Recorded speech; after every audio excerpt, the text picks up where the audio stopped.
કે કોણે કહ્યું દીકરી છે પારકી થાપણ, એ તો છે આખા સમાજનું ઢાંકણ.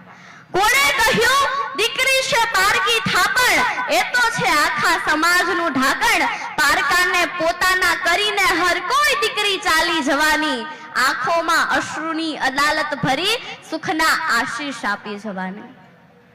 જે દીકરી માટે બાપે 20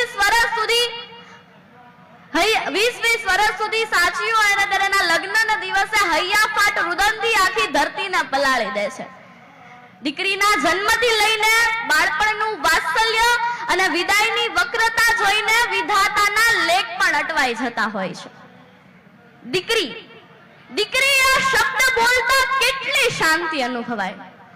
મન સાથે જોડાયેલો એક અતૂટ શ્વાસ અને વિશ્વાસ એટલે દીકરી.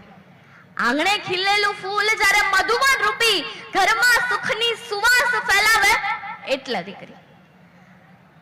દીકરીના લાલન પાલનમાં માતૃત્વની કઈ ઓછી ભૂમિકા નથી હોતી. સાથે પિતાનો પ્રેમ અને વાત્સલ્ય પણ મેદાન મારી જાય છે.